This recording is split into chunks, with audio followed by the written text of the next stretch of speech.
Being with us here on Morning Live now, South Africa's unemployment rate has hit a record high, and that's from 34.4% according to the quarterly labour force survey in the second quarter of 2021 to 34.9% in the third quarter.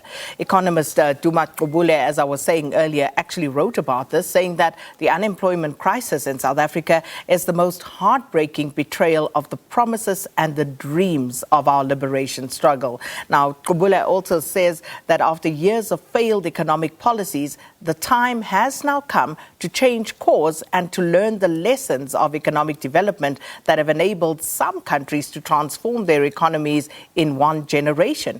Now, he also points out that there is a solution to the problem if the government is prepared to mobilise its resources. Duma Gqubule, Director for the Centre of Economic Development and Transformation, joins us now for a discussion on this. Duma, good morning. Thanks so much for being with us. Thanks for the invite, Sakina. So let's just start by reflecting on the figures. An increase from 34.4% in the second quarter to a high of 34.9% in the third quarter. And some economists saying that this, of course, is the highest unemployment rate and last seen over a decade ago. But what else should we be reading into this? Okay, you must understand back home how we got into this crisis. So since December 2008, our economy has not grown. So there's a link between economic growth and job creation. So what the situation is, our labor force has increased by 6 million people, and our economy has, this is 13 years, Sakina, has shed 500,000 jobs. So the number of unemployed people has increased by 6.5 million people in that period. So there are now 12.5 million unemployed people in South Africa. The unemployment rate, I never talk about the official definition. I prefer to talk about the expanded, more realistic expanded definition. There is now 46.6% unemployment in South Africa. On this trajectory, we are heading towards 50% unemployment for people of all races. Now, the second reason when I was looking at the data yesterday is that we have lost 2 million jobs since March 2020, since the lockdown. And every single sector of the economy has lost jobs. It is incredible. And then the current situation is the unemployment rate for youth is 77.4%. For Black Africans, it is 51.1%. For Black African females, it is 55.6%. You know, I always mention the statistic and people just go blank. There is no response. 56% of African women are unemployed. South Africans, if that doesn't convince you that something has to change, we can't continue with business as usual. Nothing will ever make you change. On top of that, in the Northern Cape, in Limpopo and the Eastern Cape, where half my family lives, it is 54.5% unemployment. In the Northern Cape, it's 52%. So what I'm trying to say is that South Africa, let us accept it. We are an unviable society. And this, as I say, it's just completely unviable, and we have to change course in terms of our economic policies here. So, Duma, if we're being honest as a nation, we have to concede that this government has struggled to create either the jobs or the conditions that would allow for those jobs to be created in order to absorb all of those employable people coming onto the database, as it were. So you wrote a few days ago, you tweeted that South Africa's unemployment is a national disgrace. So let's talk about why you chose that adjective, a disgrace, and why is it that over time we've been unable as a country, as a nation, to get South Africans working?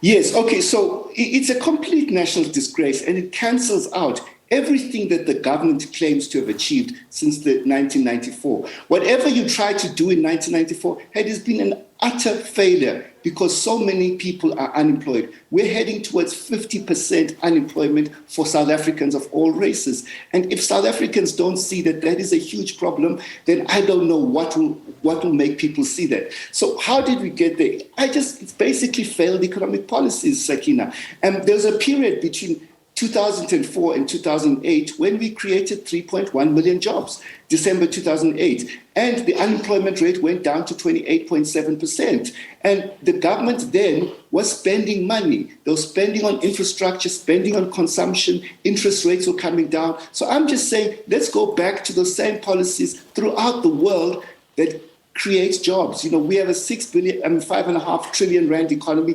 It has to grow every year. I don't know how to explain this. So I caught something yesterday where someone was actually mentioning that if we continue on the current economic trajectory, South Africa will be a failed state by 2030. Do you share that sentiment? And is that slide really as bad as that? Yeah, so if you look at where we are now, and the sad thing, which I forgot to say, is that the government doesn't have a plan to get us out of the situation. So they're focused 1.7% growth for the next 3 years, 2022 to 2024, and the IMF will forecast 1.5%. So what that tells you that on current economic policies, unemployment will increase every year for the next until 2026. By the government's own forecasts, unemployment will increase. So what we had a lost decade before COVID. We are heading towards a second lost decade by 2030.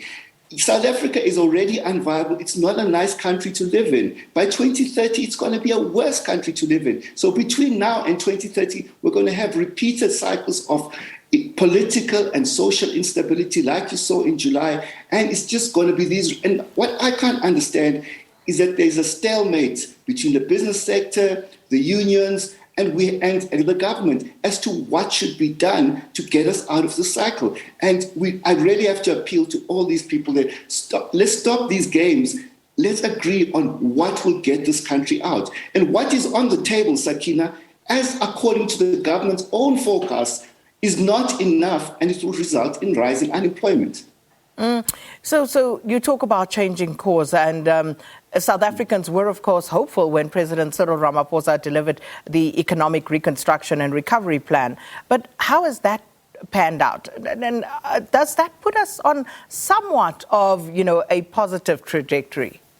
Well, the recovery plan is not really a recovery plan because the government's own forecasts show that it won't succeed. There will be the growth will barely pick up, be in line with the population growth. So let me just give you an example. There's two elements to this so-called recovery plan. Number one is infrastructure, which the government talks about all the time. But in September 2018, President Ramaphosa committed a 400 billion rand infrastructure fund. In February 2019, Treasury cancelled the fund and they said it's 100 billion. So every year since then, they've made an allocation to the fund, which they've cancelled. So in the latest year, at the beginning of this year, they allocated 4 billion to the fund.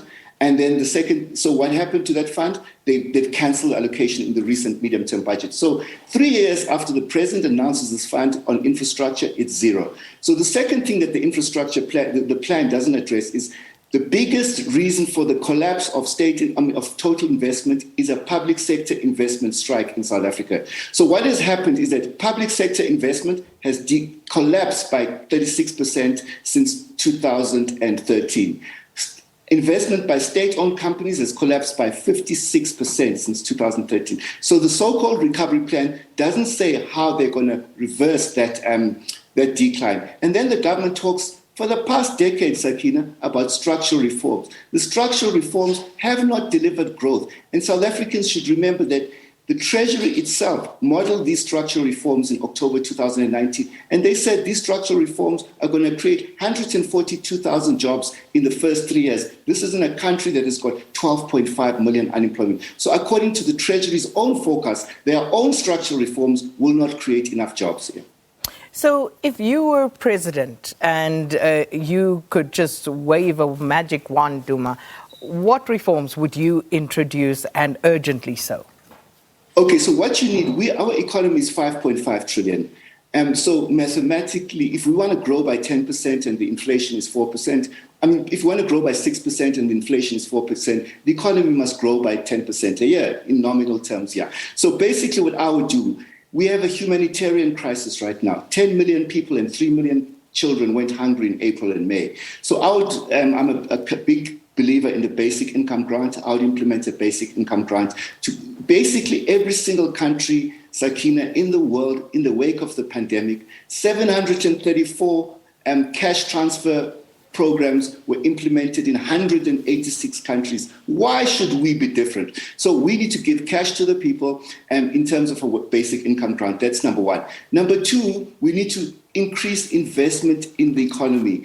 I would restructure the expanded public works program and make it provide full-time jobs. Now, this expanded public works program currently, it has a budget of about 3 billion rands a year. It creates about 500,000 jobs a year, full-time equivalent jobs. But it does part-time jobs. So we have to, if the government really believes that jobs are the future, then they must restructure this thing to provide full-time jobs. And it should be the basis of a job guarantee. So I believe we need two guarantees in South Africa today. We need a basic income guarantee, which will provide the first dignity floor below which no South African would fall. Then we need a job guarantee to provide a second dignity floor at the level of a living wage. So we have to expand this budget for the expanded public works program to be able to provide millions of jobs for South Africans every year. Yeah. And just finally, before we wrap this up, Duma, I need to ask you about, again, policy situations and what the various government departments and entities are doing. So you have South African households that are already really cash-strapped, electricity rates that are totally unaffordable at this point. And then you're also looking at the price of fuel going up at midnight by almost R1. This for households that are already struggling. So then you have the repo rate being increased at a time like this, when everybody is literally just struggling to keep their heads above water. What do you make of that? And again, the attitude of Treasury at a time like this? Okay, first of all, the repo rate. The US has got an inflation rate of 6.2%, which is much higher than ours. Their interest rates are between 0 and 0.25%. So I think it's total insanity for the governor of the Reserve Bank. He doesn't care about employment. We better put that into his mandate or set an instruction from Treasury that, sorry, Mr. Governor, you have to have a dual mandate that looks at unemployment and poverty. Now, the US has got a dual mandate that looks at unemployment and poverty, and that is why they behave the way they are doing, where they ignore temporary increases in the price level, which have got nothing to do with people spending too much. And then the second thing that I feel strongly is in my next area of work is that these electricity prices they're totally unaffordable for every South African. And this neoliberal restructuring of Eskom is going to result in even higher electricity prices. And I just think that all South Africans, we have to put a stop to this restructuring of Eskom, which has got nothing to do. All the things they talk about are not going to solve the issue of electricity in your house, so they're just, they're gimmicks that the government has introduced to